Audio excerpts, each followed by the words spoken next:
The Conclave of Cygnus, a fragile truce. The history between the Terran Federation and the Sylvan hegemony was etched in starlight and sorrow. For over 3 standard centuries, the war had been a slow, grinding inevitability across the Cygnus arm.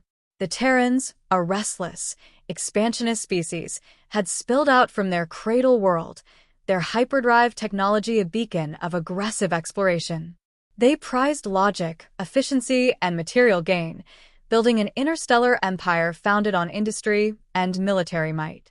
They saw the galaxy as a resource to be harvested, a logical extension of their primal need for survival and growth. The Sylvans, by contrast, were an ancient, enigmatic people.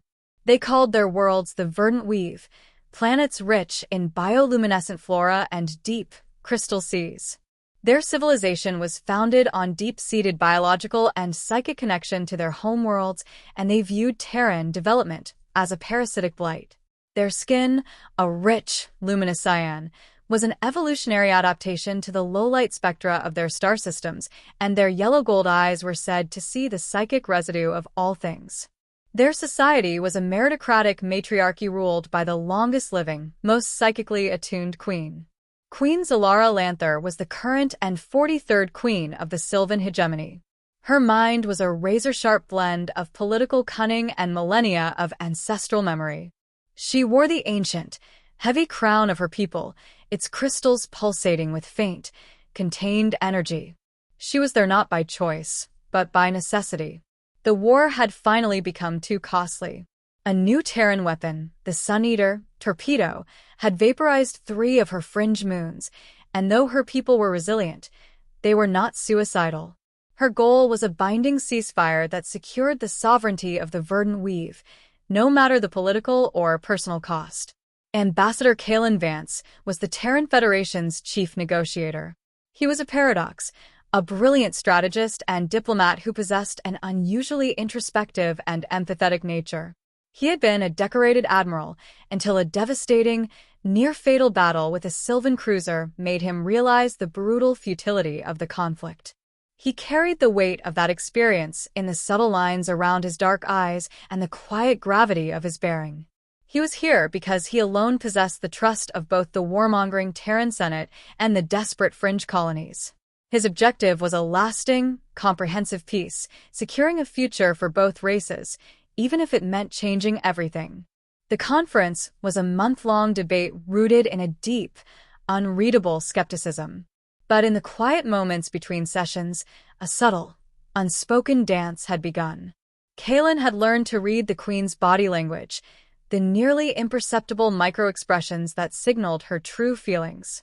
Zalara, through her unique psychic sensitivity, felt the unusual stillness in Kalen's mind.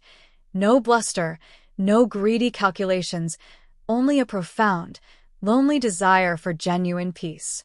The mystery deepened when, 3 days prior, an assassination attempt on Kalen was narrowly foiled. It wasn't Sylvan. The recovered tech was Terran black market, a signal that powerful factions within his own government were attempting to sabotage the treaty. Kalen now felt the true danger.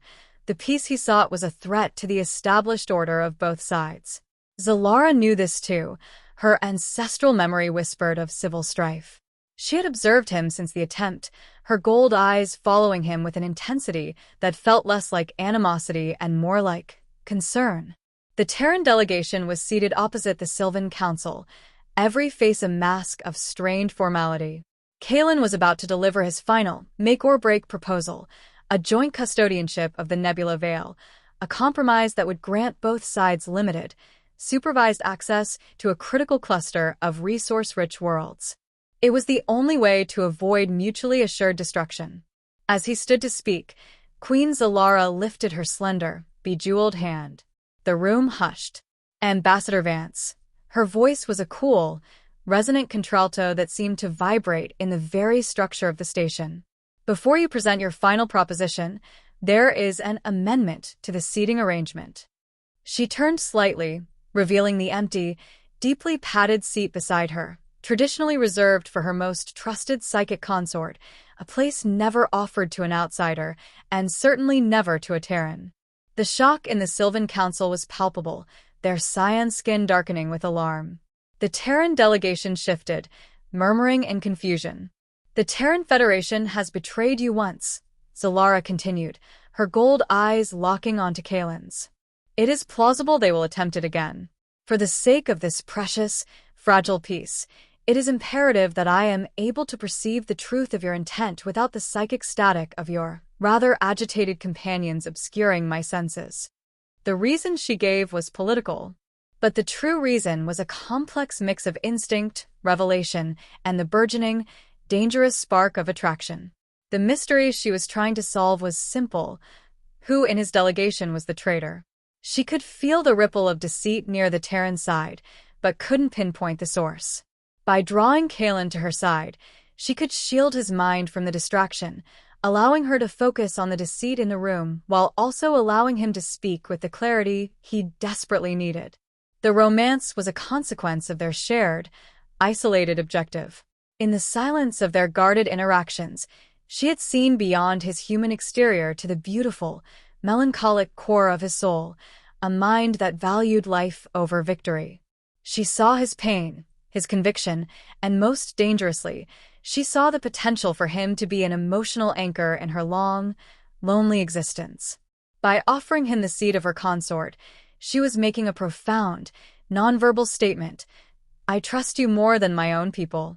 She was testing him, staking her own life on his honor, and simultaneously protecting him from the shadowy threat in the room. Kaelin, seeing the shock in the eyes of his delegation, the naked suspicion of the Sylvan Council, and the intense, challenging sincerity in the Queen's golden gaze, understood the gravity of the gesture. It wasn't just a political move. It was an act of profound vulnerability. It exposed her to the fury of her people and exposed him to certain accusations of collaboration and treason back home. He walked past the stunned delegates, his movements measured and calm, his eyes never leaving hers.